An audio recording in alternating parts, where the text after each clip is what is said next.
Fala galerinha, sejam bem-vindos a mais um vídeo do canal Fisiologia Virtual. Hoje, dando seguimento à nossa discussão de sistema endócrino, vamos começar a abordar a natureza química dos hormônios.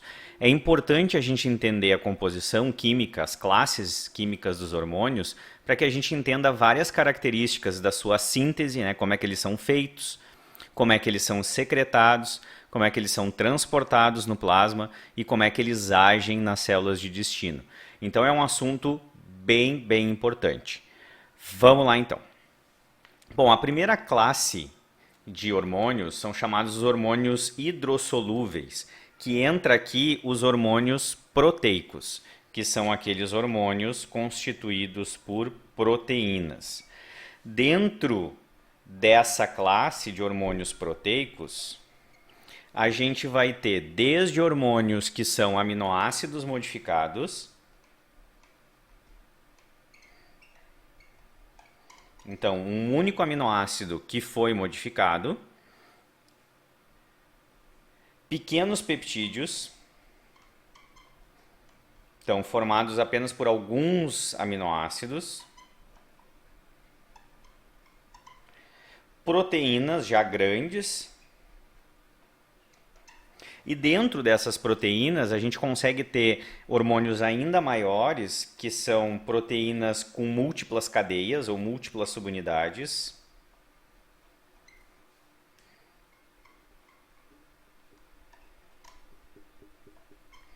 Então, por exemplo, hormônios que têm uma cadeia alfa, beta, uma cadeia A, B, C, como a insulina, por exemplo, é um exemplo que entra aqui. Aminoácido modificado entra como exemplo a adrenalina. Pequenos peptídeos entra como exemplo vários hormônios que são produzidos a níveis de hipotálamo. E aqui dentro das proteínas a gente ainda tem proteínas que sofrem glicosilação. Então eu tenho lá uma proteína que recebeu um radical de açúcar, e isso faz dela um hormônio um pouco maior. Ou fosforilação. Quando esse hormônio recebe um fosfato, um radical fosfato. Então esses são os principais tipos de hormônios da classe de hormônios proteicos. Como é que esses hormônios, então eles são todos hidrossolúveis, né? O que isso quer dizer? Quer dizer que eles se solubilizam bem em água. Esse é um ponto muito importante. Hidrossolúvel porque eles são solúveis em água. Sendo solúvel em água, significa que eles vão estar bem solúveis no interstício, né, aquele líquido que banha o tecido, no plasma ou dentro da célula. E eles não vão se solubilizar bem em meios lipídicos, meios oleosos, como dentro da própria bicamada ou no tecido adiposo, nas gotículas adiposas. Nessas estruturas eles não vão se solubilizar bem. Mas nos líquidos biológicos se solubilizam bem e podem ficar ali livremente. Bom, a gente tem dois tipos de síntese quando a gente fala em como são sintetizados. A primeira forma de síntese é a síntese dos aminoácidos modificados. Como eu vou pegar só um aminoácido, eu vou ter enzimas que modificam ele. Então eu vou ter um aminoácido básico, um aminoácido básico não no sentido de ser alcalino, mas um aminoácido que funciona como base, e ele vai ser modificado por enzimas.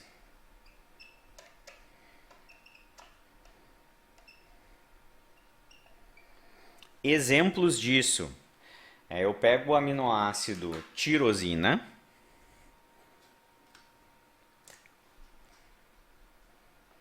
Vamos pegar alguns aminoácidos. A tirosina, a histidina e o triptofano,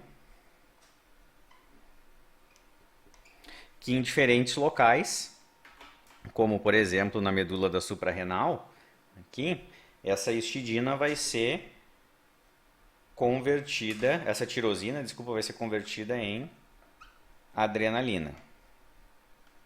Então a adrenalina é um aminoácido modificado. A histidina, lá nas células enterocromafins do estômago, vai ser convertida a histamina. Aqui já estamos vendo hormônios não clássicos, né? E o triptofano vai ser convertido em diversos locais do organismo a serotonina,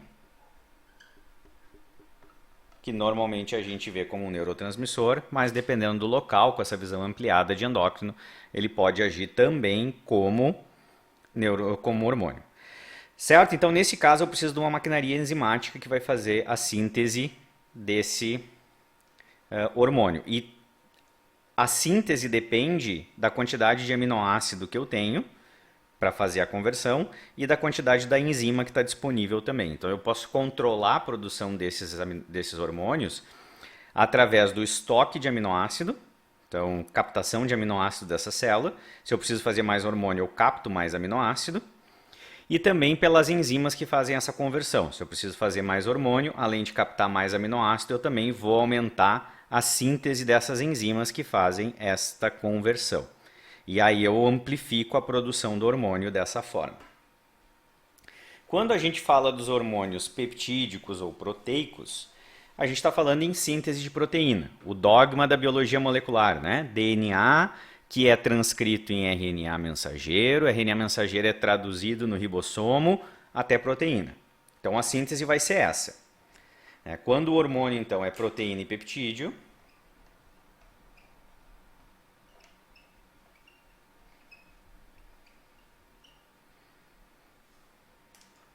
a gente vai ter DNA, então tem um gene que codifica aquele hormônio, ou mais de um gene, sendo convertido em RNA mensageiro, sendo convertido em proteína. Esse evento aqui é chamado transcrição e esse evento aqui é chamado tradução. Então, se eu preciso aumentar a produção desse hormônio, eu mando um sinal para os fatores de transcrição que vão chegar lá no gene que codifica aquele hormônio, ou nos genes que codificam aquele hormônio, e vão estimular a sua transcrição a RNA mensageiro. O RNA mensageiro é então traduzido e eu tenho a proteína. Essa proteína geralmente vai sofrer mudanças pós-traducionais.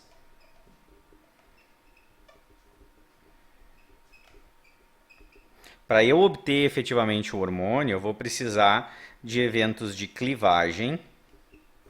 Por exemplo, vamos pegar a insulina como exemplo de novo, né? Insulina, eu tenho um gene que codifica as 3 cadeias, aí essas 3 cadeias vão ser modificadas no retículo endoplasmático rugoso, até que eu tenho a cadeia A e B conectadas, e isso é a insulina funcional.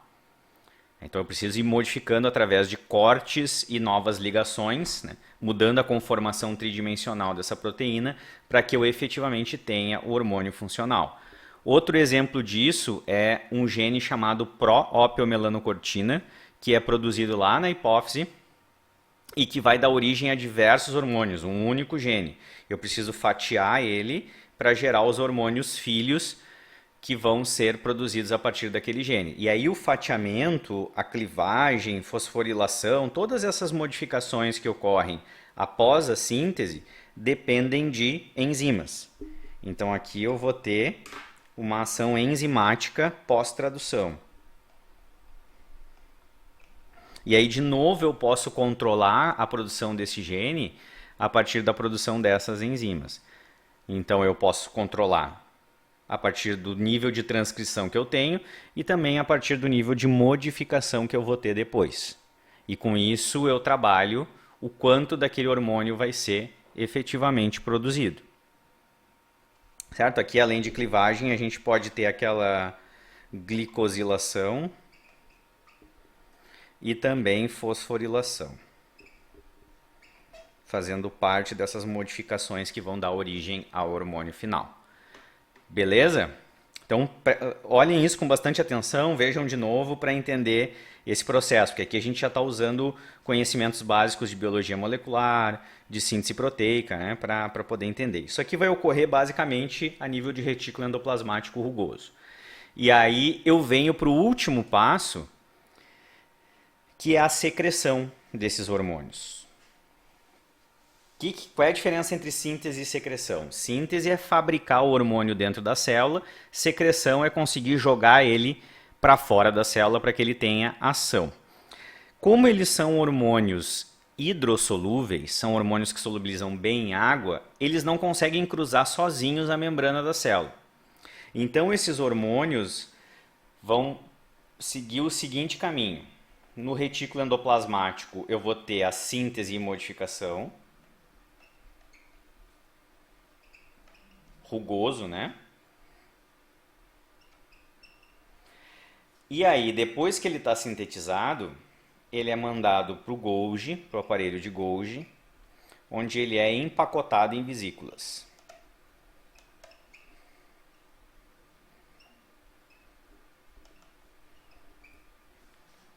Quando eu coloco ele em vesículas, aí eu vou ter lá na minha célula. A minha célula, em azulzinho aqui a membrana, um núcleo. Retículo endoplasmático rugoso aqui perto do núcleo. Aparelho de Golgi. E o aparelho de Golgi forma as minhas vesículas. Quando eu recebo um sinal de que eu tenho que liberar esse hormônio, essa vesícula se funde com a membrana, jogando para fora o hormônio. Então, na verdade, se eu for fazer um desenho um pouco melhor, essa vesícula é formada por membrana, então eu vou fazer azul, como está a membrana da minha célula, e dentro aqui rosinha o meu hormônio. E aí, quando eu tenho um sinal para liberar, essa vesícula se fusiona com a membrana, liberando para a rua os hormônios. E esse é o processo de secreção dos hormônios hidrossolúveis como um todo, sejam eles aminoácidos ou sejam eles proteínas.